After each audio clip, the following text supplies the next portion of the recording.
Greetings, viewers. You're watching English News Broadcast live from our headquarters in Asmara. It's 10:30 p.m. Monday, July 26, and I'm the reporter, ERi-TV. Here's a rundown of the top stories we're covering.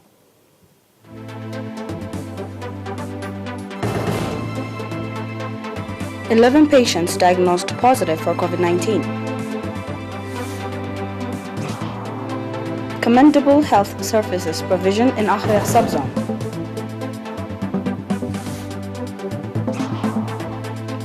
Firefighters struggle to contain large California Dixie fire. China accuses the United States of creating an imaginary enemy.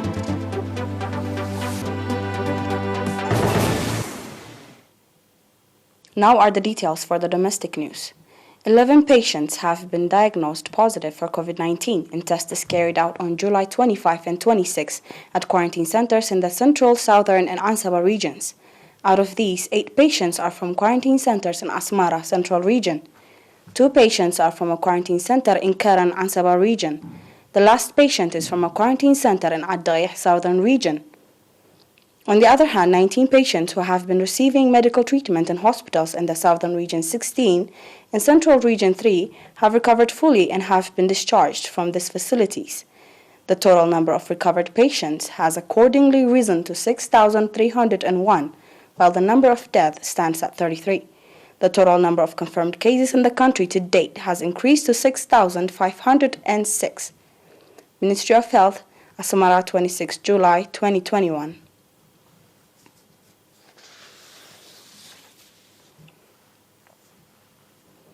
The residents of Adinifas Eritrea subzone said that the health center put in place in their area has enabled them to get health services in their backyard. Pregnant women that were receiving pre- and postnatal treatment said that before the establishment of the health center, they were compelled to travel to Baleza and Eritrea health facilities for treatment. They also said that the health center is significantly contributing in ensuring their health as well as in saving their time and money. Nurse Yosef Gebrexiabiher, head of the health center, said that the health center is providing pre- and postnatal treatment, vaccination to children and young women, as well as basic counseling services, among others. Nurse Yosef also called on the residents to conduct sustainable environmental sanitation activities with a view to control communicable diseases that could occur due to lack of sanitation.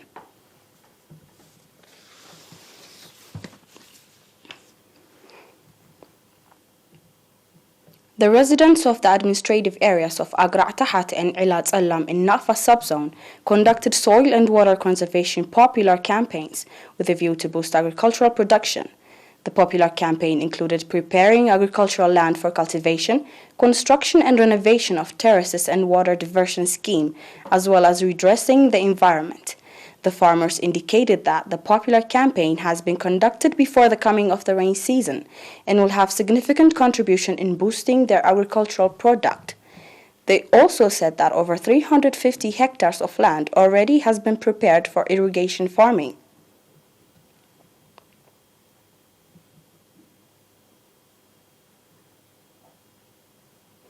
I'll be back with the international news after this short break.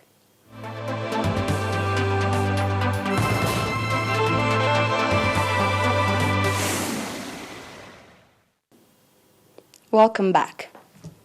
Crews and officials battling a large fire that has incinerated more than 190,000 acres in Northern California braced for the possibility on Sunday that smoke columns could spawn lightning storms capable of igniting more blazes.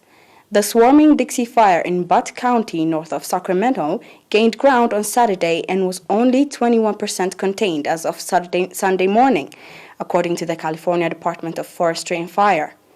Large fires like the Dixie Fire and Oregon's Bootleg Fire, massive blaze that has blackened more than 400,000 acres and was 42% contained as of Sunday, can at times generate their own weather, like lightning storms.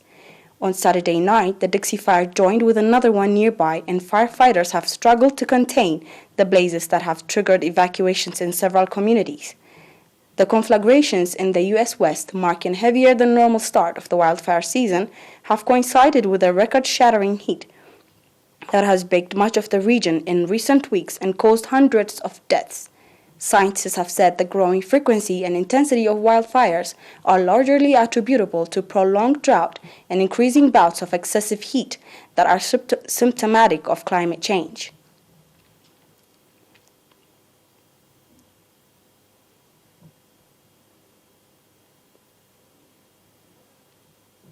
China accuses the United States of creating an imaginary enemy, adding that it was unqualified to level criticism on human rights at a meeting today with the second-ranking U.S. diplomat. The United States, quote-unquote, wants to reignite the sense of national purpose by establishing China as an imaginary enemy, Chinese Vice Minister of Foreign Affairs Xi Feng said at the meeting with the U.S. Deputy Secretary of State Wendy Sherman, state television reported. Sherman arrived in the eastern city of Tianjin for talks with Xi and Chinese Foreign Minister Wang Yi on Sunday, a day after Wang had warned that China would not accept the United States taking a superior position in the relationship.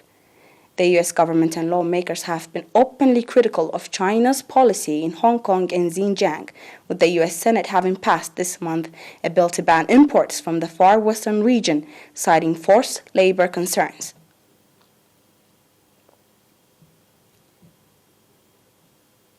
And for our final news, Tunisian President Kais Saied joined a crowd in the streets in central Tunis early today that was celebrating his decision to oust government and freeze parliament, pictures released by his office showed.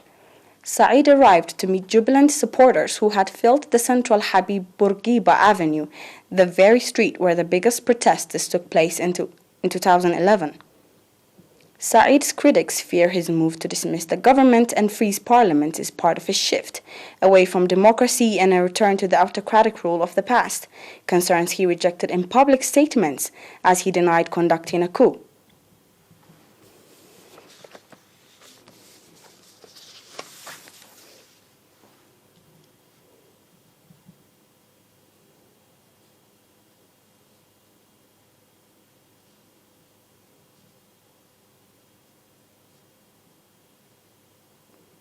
Following is a recap of our top stories.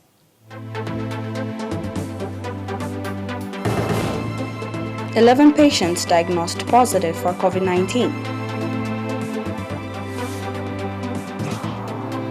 Commendable health service provision in ERi subzone.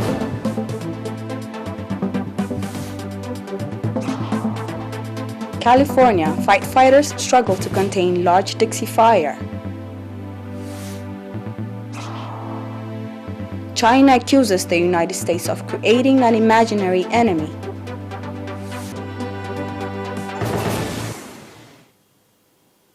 That was all for tonight. Thanks for watching.